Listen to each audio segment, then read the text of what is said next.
প্রিয় বন্ধুরা, কোচবিহার রাজবংশ যেভাবে রাজত্ব হারালো প্রতিবেদনের দ্বিতীয় পর্বে আজ আমি ইন্দিরা গান্ধী বনাম গায়ত্রী দেবীর দ্বন্দ্বের শেষ পরিণতি নিয়ে আলোচনা করব। দ্বিতীয় পর্ব শিরোনাম: স্বাধীন ভারতের রাজনীতিতে ইন্দিরা গান্ধীর একমাত্র প্রতিদ্বন্দ্বী ছিলেন গায়ত্রী দেবী। প্রিয় বন্ধুরা, 1970 সালে কলকাতায় পোলো খেলতে গিয়েই কোচবিহার রাজ পরিবারের শেষ রাজা জগদ্দীপেন্দ্র 1970 সালের 11 এপ্রিল তিনি মারা যান। রাজা জগদ্দীপেন্দ্র দুবার বিয়ে করেছিলেন। প্রথম পক্ষের স্ত্রীর সন্তান জন্মের কিছুদিন পরই সন্তানটি মারা যায়। রাজা জগদ্দীপেন্দ্র দ্বিতীয় বিবাহ করলেও মৃত্যুর পূর্ব পর্যন্ত তার আর কোনো সন্তান হয়নি। সঙ্গত কারণেই তিনি নিঃসন্তান ছিলেন। রাজা জগদ্দীপেন্দ্রের একমাত্র বোন ছিল গায়ত্রী দেবী।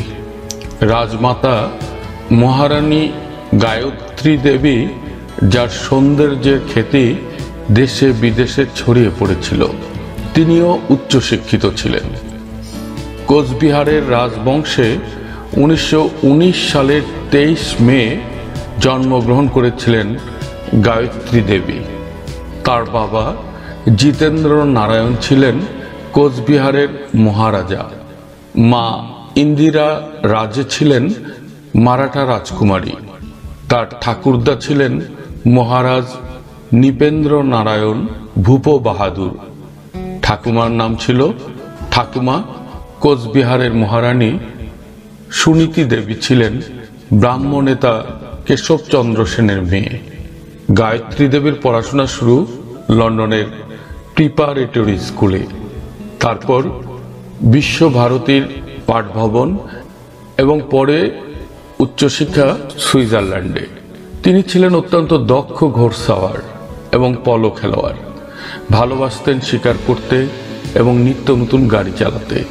পোলো খেলতেই মাত্র 12 বছর বয়সে এসেছিলেন কলকাতায়। তখনই আলাপ জয়পুরের তৎকালীন রাজা দ্বিতীয় সোয়াই মান সিংহের সঙ্গে। পরে 1940 সালে তাকে বিয়ে করেন 21 বছর বয়সী গায়ত্রী দেবী। দুজনের বয়সের ব্যবধান ছিল 7 বছর। গায়ত্রী দেবীর দিদিমা এবং মা দুজনেই ছিলেন সময়ের তুলনায় অত্যন্ত আধুনিক, অত্যন্ত এগিয়ে থাকা নারী।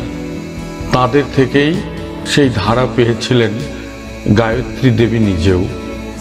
দুই পরিবারের বিরুদ্ধে গিয়েও নিজের প্রেমের প্রতি দায়বদ্ধ ছিলেন তিনি। বাবা মায়ের অসম্মতি সত্ত্বেও বিয়ে করেছিলেন রাজা দ্বিতীয় সোয়াই মান সিংহকে। নিজে রাজকুমারী, স্বেচ্ছায় বিয়ে করেছিলেন এমন এক রাজপুরুষকে। তারপরেও তিনি হয়েছিলেন রাজমহিষী।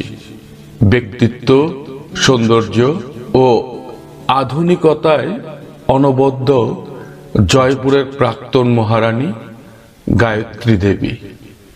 1949 সালে জন্ম হয় তার একমাত্র সন্তান জগৎ সিংহের। তবে রাজ পরিবারে পর্দা প্রথা মানতে রাজি ছিলেন না গায়ত্রী দেবী। অন্য দুই রাজমহিষী পর্দানসীন থাকলেও গায়ত্রী দেবী জীবন কাটিয়েছিলেন নিজের মতোই। তাকে কোনো বিধি নিষেধের ঘেরাটোপ বেঁধে ফেলতে পারেনি। অপরদিকে 1917 সালের 19 নভেম্বর এলাহাবাদে এক কাশ্মীরি পণ্ডিত পরিবারে ইন্দিরা গান্ধীর জন্ম। তার পিতা জওহরলাল নেহেরু ছিলেন ব্রিটিশ ভারতের স্বাধীনতা আন্দোলনের এক অগ্রণী ব্যক্তি, যিনি পরবর্তীকালে ভারতীয় অধিরাজ্য ও পরে প্রজাতন্ত্রের প্রথম প্রধানমন্ত্রী হয়েছিলেন। ইন্দিরা গান্ধী ছিলেন জওহরলাল নেহেরুর একমাত্র সন্তান। জওহরলাল নেহেরুর একটি ছেলে ছিল এবং অত্যন্ত অল্প বয়সে ছেলেটি মৃত্যু মুখে পতিত হয়, যার কারণে ইন্দিরা গান্ধী ছিল জওহরলাল নেহরুর একমাত্র সন্তান। এলাহাবাদের বৃহৎ পারিবারিক স্টেট আনন্দ ভবনে মা কমলা নেহরুর সঙ্গে তার শৈশব অতিবাহিত হয়। ইন্দিরা গান্ধীর শৈশব ছিল একাকিত্বে ভরা ও নিরানন্দময়। জওহরলাল নেহরু রাজনৈতিক কর্মসূচির পরিচালনায় বাইরে থাকতেন অথবা অধিকাংশ সময় কারারুদ্ধ থাকতেন। অন্যদিকে কমলা নেহরু প্রায়শই অসুস্থ হয়ে শয্যাশায়ী অবস্থায় থাকতেন। পরবর্তীকালে তিনি যক্ষা রোগে আক্রান্ত হয়ে অকালে প্রয়াত হন। পিতার সঙ্গে ইন্দিরা গান্ধীর যোগাযোগ রক্ষিত হতো প্রধানত চিঠিপত্রের মাধ্যমেই। ইন্দিরা গান্ধী নিজ বাড়িতে গৃহ শিক্ষকদের নিকট শিক্ষা লাভ করেছিলেন প্রথম জীবনে এবং 1934 সালে ম্যাট্রিক পরীক্ষায় উত্তীর্ণ হওয়ার পূর্বে মাঝে মাঝে বিদ্যালয়ে পড়াশোনা করেন। তিনি পড়াশোনা করেন দিল্লির মডার্ন স্কুল, এলাহাবাদের সেন্ট সিসিলিয়াস ও Saint Mary's Christian convent school, জেনেভার ইন্টারন্যাশনাল স্কুল, বেক্সের একল নৌভেল এবং অধুনা মুম্বাই বিশ্ববিদ্যালয় অনুমোদিত পুনা ও মুম্বাইয়ের পিপলস অন স্কুলে। তিনি ও তার মা কমলা নেহরু কিছুকাল রামকৃষ্ণ মিশনের প্রধান কার্যালয় বেলুর মঠে বাস করেন। সেখানে ইন্দিরার অভিভাবক ছিলেন স্বামী রঙ্গনাথ নন্দ। এছাড়া তিনি কিছুকাল শান্তিনিকেতনে বিশ্বভারতীতেও পড়াশোনা করেছিলেন, যা 1951 সালে বিশ্বভারতী বিশ্ববিদ্যালয়ে পরিণত হয়। কবি রবীন্দ্রনাথ ঠাকুরের সঙ্গে আলাপচারিতার সময় রবীন্দ্রনাথই তার নাম প্রিয়দর্শিনী রাখেন এবং ইন্দিরা পরিচিত হন ইন্দিরা প্রিয়দর্শিনী নেহরু নামে। এই শান্তিনিকেতনেই ইন্দিরা গান্ধীর সাথে গায়ত্রী দেবীর পরিচয় ঘটে।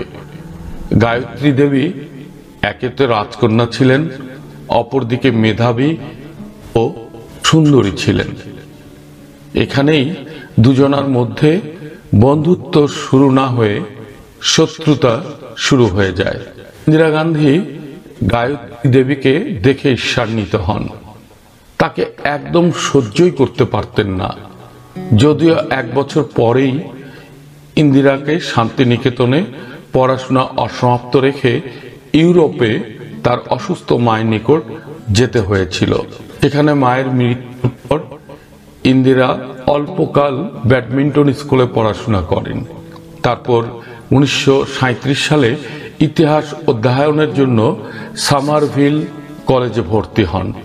ইন্দিরাকে 2 বার প্রবেশিকা পরীক্ষা দিতে হয়েছিল, কারণ প্রথম পরীক্ষায় লাতিনে তার ফল খারাপ হয়েছিল। অক্সফোর্ডে তিনি ইতিহাস, রাষ্ট্রবিজ্ঞান ও অর্থনীতিতে ফল ভালো করলেও আবশ্যিক বিষয় লাতিনে তার গ্রেড কমই থাকে। বিশ্ববিদ্যালয়ের শিক্ষার্থী জীবনে তিনি অক্সফোর্ড মজলিস এশিয়ান সোসাইটির সদস্য পদ গ্রহণ করেছিলেন।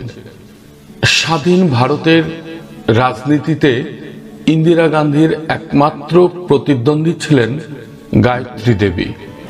শান্তিনিকেতনে ছাত্রী জীবন থেকে ইন্দিরা গান্ধীর সঙ্গে তার যে প্রতিদ্বন্দ্বিতা শুরু হয়েছিল তা বজায় ছিল পরবর্তীকালে এসে রাজনীতির ময়দানেও।